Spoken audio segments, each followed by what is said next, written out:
बोलिए गुरुदेव भगवान की, बोलिए सच्चे दरबार की जय।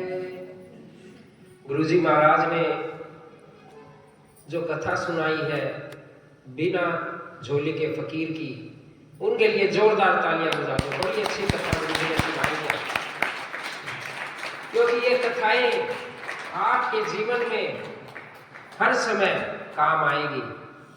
आपका घर इन्हीं कथाओं से सुधरता है, और बुरी बातें किसी की सुनोगे, बुरी कथा किसी की सुनोगे, उनसे आपका घर बिगड़ जाता है। कह दो जय माता दी। जय माता दी। गुरु अमृत है जगत में, बाकी सब विष बेल। सतगुरु संत अनंत है, श्री प्रभु से करा दे मेल।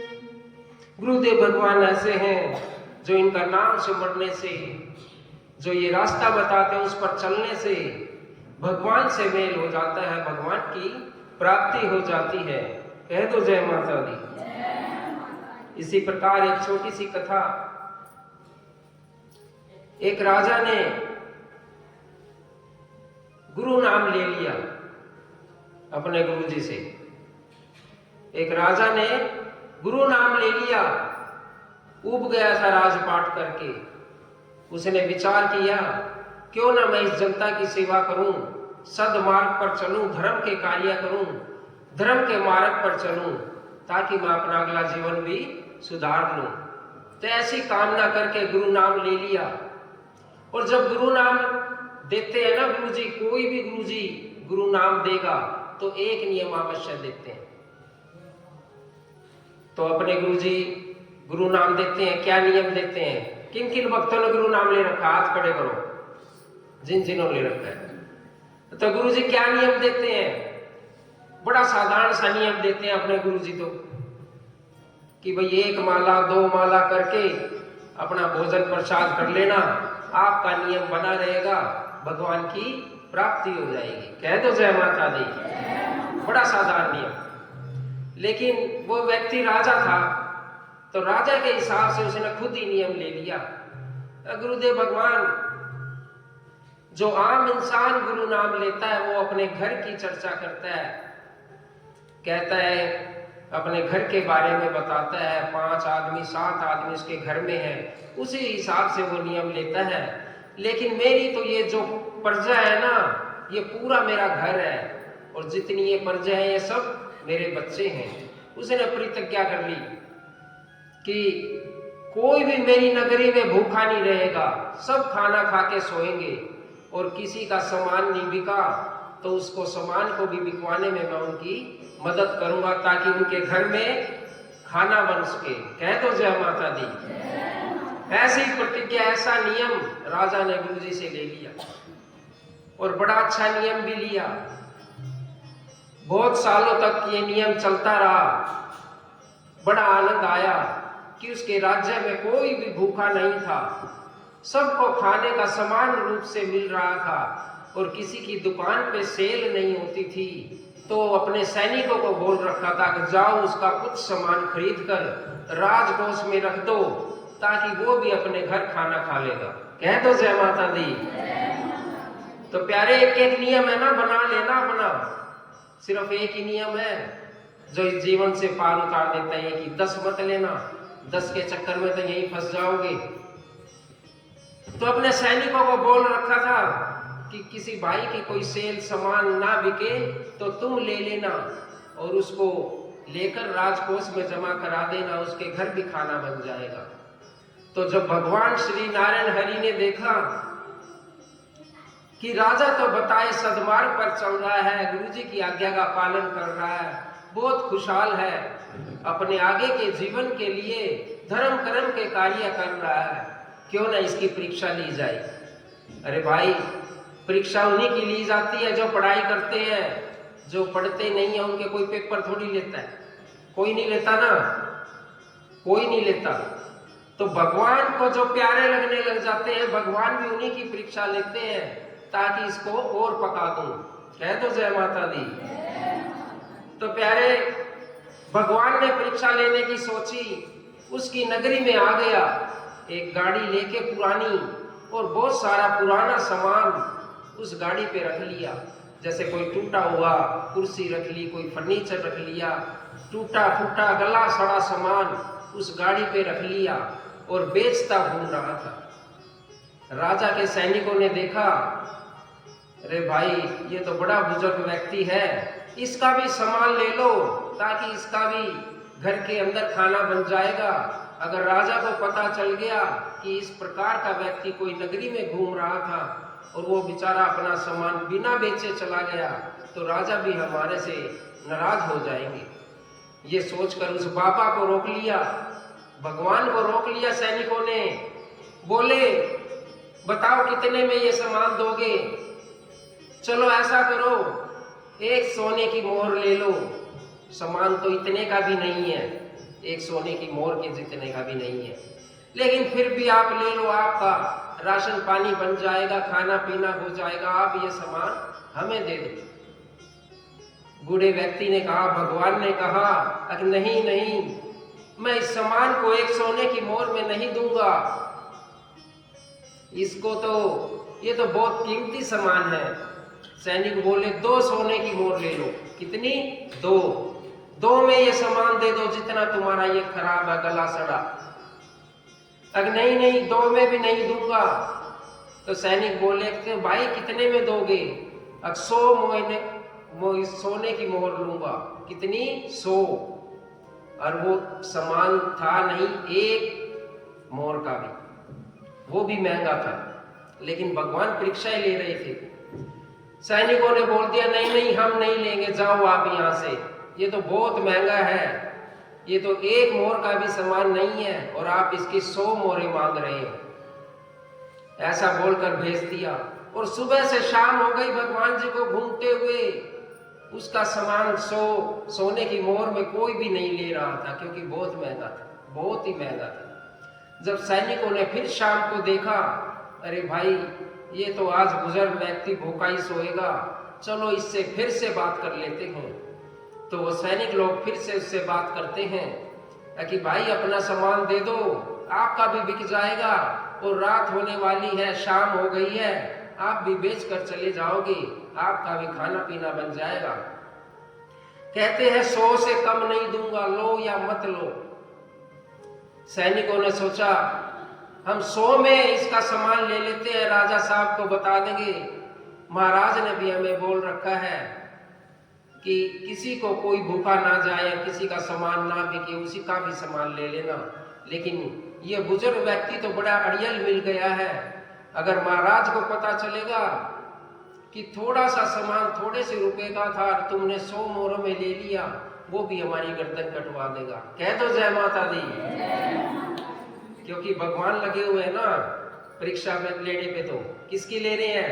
राजा की परीक्षा ले रहे हैं। जब सैनिक ये देखकर, सैनिकों ने आपस में बात की और विचार किया, अब देखा जाएगा जो होगा, इसको खाली हाथ नहीं भेजते, 100 असरफियां सोने की उसको दे देते हैं, वो गला सड़ा सामान ले लेते हैं। और जाकर राजा को सारी बात बता दी, कैसे ऐसे महाराज सुबह से घूम रहा था और बड़ा परेशान था, कोई इसका सामान नहीं खरीद रहा था, हम लोगों ने इसका सामान खरीद लिया है, हम ये ले आए। राजा ये बात सुनकर बड़ा खुश हो जाता है, आज तुमने मेरी जो मैंने प्रतिज्ञा ली थी गुरुजी के चरणों में, उसको साकार करने में तुम लोगों ने मेरा साथ दिया है। भले ही 100 मोहर दे दी, लेकिन मेरी प्रतिज्ञा तो अनमोल थी। कह दो जय माता दी। जब प्यारे गुरुजी से प्रेम हो जाता है ना, तो वहां रुपए का कोई काम नहीं होता है, वहां तो सिर्फ भक्ति का काम रह जाता है, सिर्फ भक्ति, और इसके अलावा कुछ नहीं। तो राजा प्रसन्न हो जाता है, सिपाही भी प्रसन्न हो जाते हैं। राजा कहता है, जाओ इस सारे सामान को राजकोष के अंदर रख दो, जो हमारा खजाना है, फिर देखेंगे कभी कि ये किस काम आएगा। वहां पर रख दिया, गला बड़ा सारा सामान जो लेके आए थे, जो उनकी दृष्टि में खराब था, राजकोष में, खजाने में, उसको जमा कर दिया उस सामान को। जब सामान को जमा किया तो वहां से एक सुंदर सी स्त्री निकल कर आई।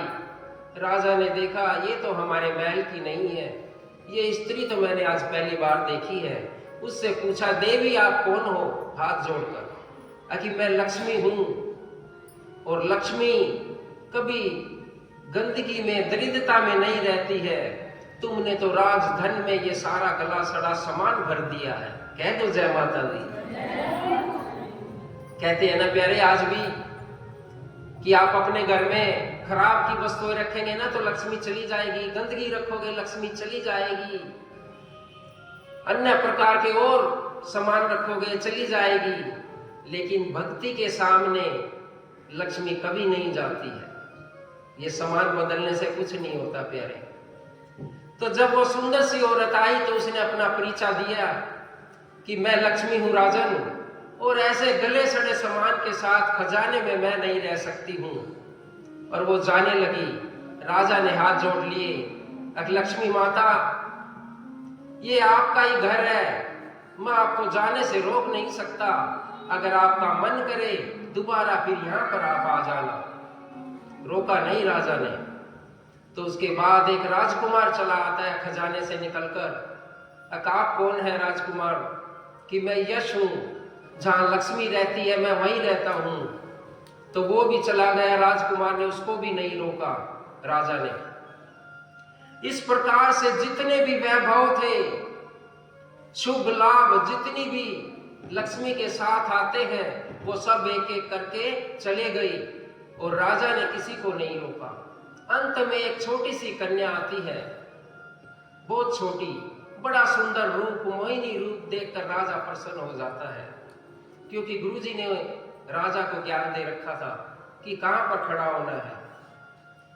जब उससे पूछता है कि आप कौन हो? अगर राजा, मैं हूं जो तुमने प्रतिज्ञा ली है ना, मैं हूं वो। और ये सब चले गए, अब मेरा यहाँ पे क्या काम? यहाँ तो ये गला सला सामान पड़ा रहेगा, खजाने में लक्ष्मी नहीं है। अब ये सामान खराब वस्तुएं इस खजाने में पड़ी हैं, हम लोग यहाँ पर रहकर क्या करेंगे? राजा ने तुरंत उस कन्या के चरण पकड़ लिए, उसके चरणों में लेट गया। प्रतिज्ञा जी, जो मैंने प्रतिज्ञा की थी उसके लिए मैंने लक्ष्मी को भी नहीं रोका, वैभव को भी नहीं रोका, शुभ लाभ को भी नहीं रोका, सब के सब चले गए, आपको जाने नहीं दूंगा। क्योंकि जो मेरे गुरु ने मुझे प्रतिज्ञा दी थी वो तो तुम हो, और तुम चले जाओगे तो मेरे गुरु भी मुझसे रूठ जाएंगे। कह दो जय माता दी।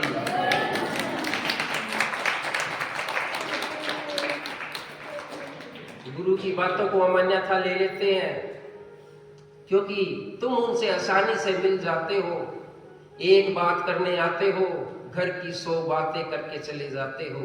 उनका महत्व मिलने का तुम खुद ही खराब कर देते हो।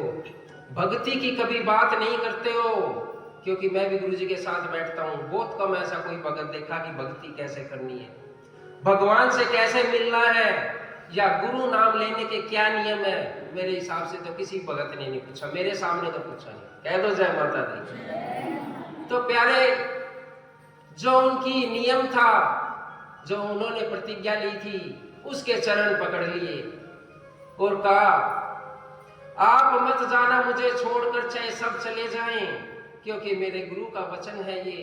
अगर आप चले गए मेरे गुरु की भी लाज चली जाएगी प्यारे, तो आप मत जाना। बहुत समझाकर रोकर राजा ने उनको रोक लिया, और वापस जो प्रतिज्ञा ली थी वो वापस खजाने की तरफ चली जाती है। ये देखकर राजा बड़ा प्रसन्न हो जाता है, अगर ये रुक गई तो मेरा सब कुछ रुक जाएगा।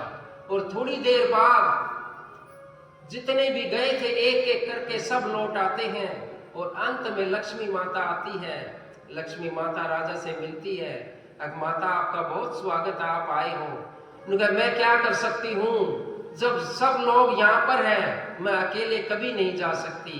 तो ऐसे गुरु की महिमा है, जो एक छोटे से नियम से भगवान जो अपने रास्ते से चले जाते हैं वो भी उस घर में आ जाते हैं। कह दो जय माता दी।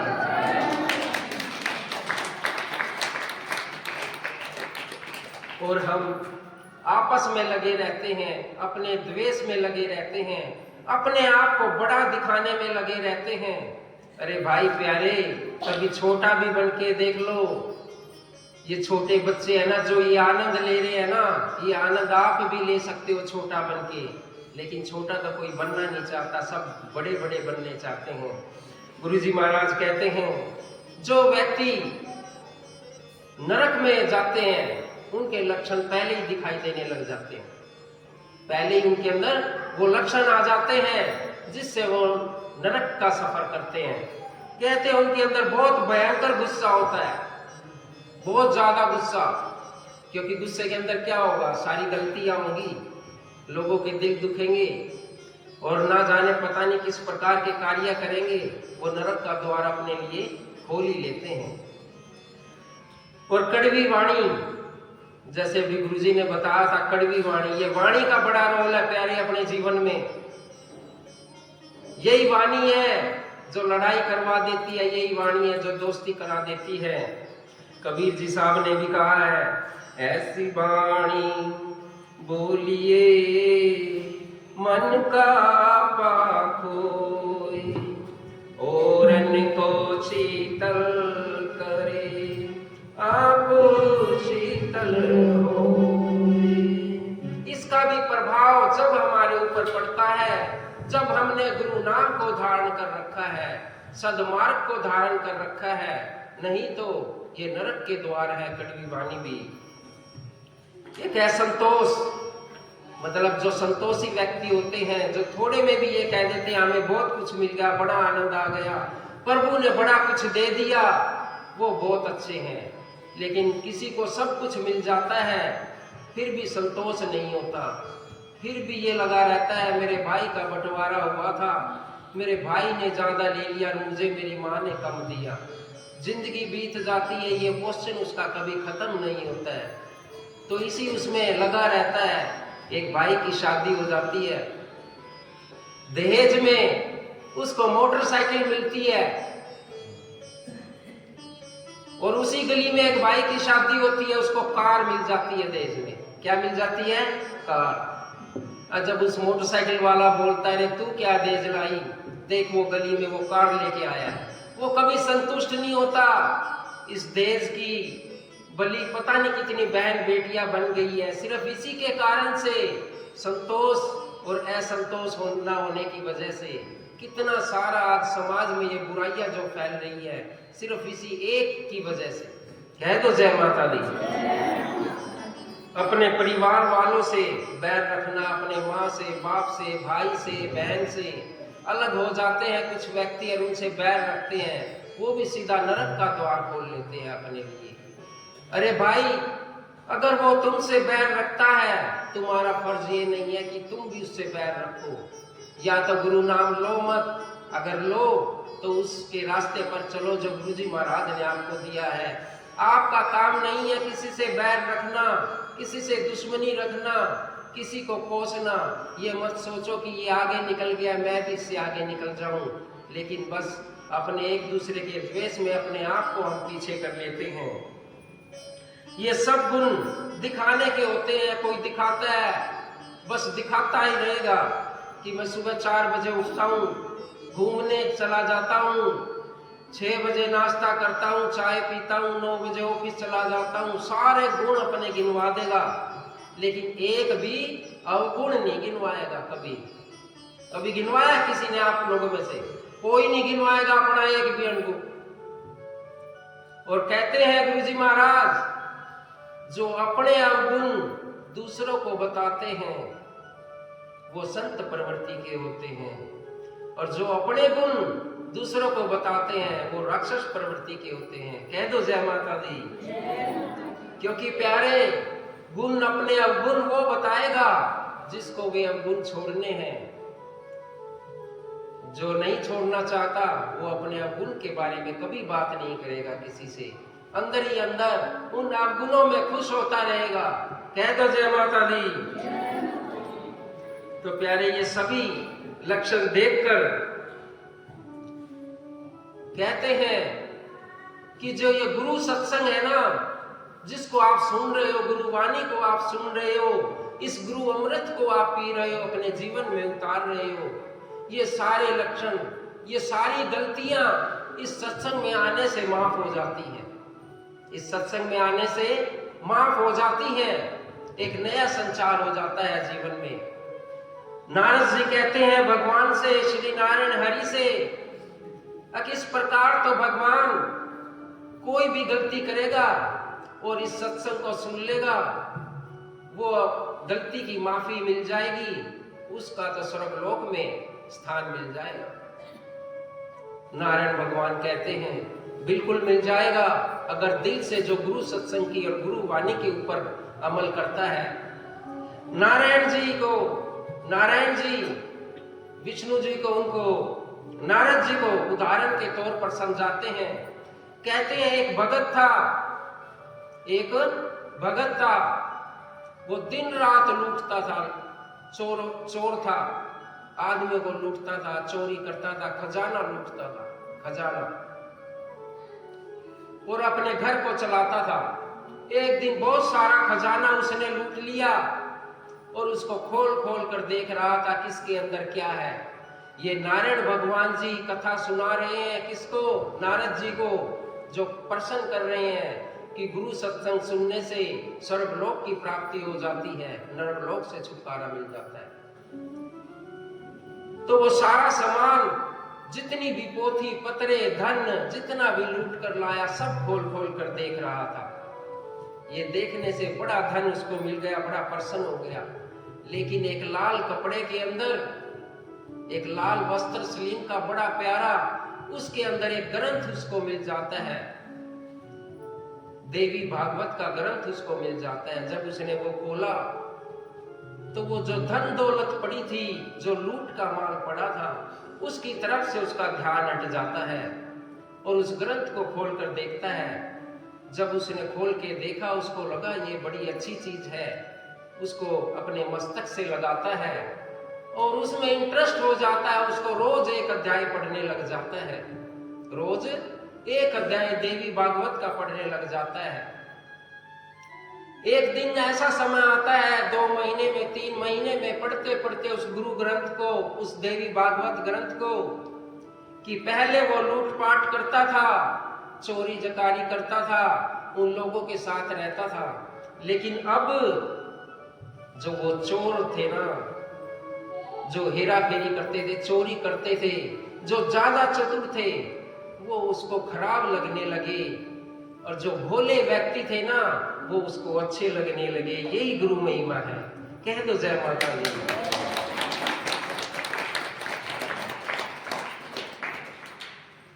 तो प्यारे, गुरु नाम लेकर उसको बंद करके अपने जेब में, अपने बैग में, अपने संदूक में मत रखना, उसका प्रचार करना, जन जन तक उसको पहुंचाकर औरों को भी ठीक रास्ते पर लाना, यही गुरु का संदेश होता है, यही सनातन धर्म का संदेश होता है। तो प्यारे, दुख तो हमारे जीवन में आते रहेंगे और जाते रहेंगे। एक समय कभी नहीं आएगा कि आप दुख है तो दुखी रहेंगे, सुख है तो सुखी रहेंगे। ये इस भगवान का नियम है, दुख भी आएंगे और सुख भी आएंगे। पर ये गुरु नाम ऐसा है, आप उसको लेते रहना, आपको पता नहीं चलेगा कि दुख कब निकल गए और सुख कब आपके जीवन में आ गए। कह दो जय माता दी। दुख से मत घबराना पंछी, ये जग दुख का मेला है। दुख से मत घबराना पंछी, ये जग दुख का मेला है। जब भीड़ बहुत अंबर पर, उड़ना तुझे अकेला है, उड़ना तुझे अकेला है। दुख से मत घबराना पंछी, ये जग दुख का मेला है। जब जब भीड़ पड़ी अंबर पर, उड़ना तुझे अकेला है, उड़ना तुझे अकेला है। तुझे अकेला है। नन्हे कोमल पंख ये तेरे, नन्हे कोमल पंख ये तेरे, और गगन की ये दूरी, बैठ गया तो होगी कैसे मन की अभिलाषा पूरी। बैठ गया तो होगी कैसे मन की अभिलाषा पूरी। उसका नाम अमर है जग में, उसका नाम अमर है जग में, जिसने संकट झेला है। जब जब भीड़ बढ़े अंबर पर, उड़ना तुझे अकेला है, उड़ना तुझे अकेला है, उड़ना तुझे अकेला है, उड़ना तुझे अकेला है।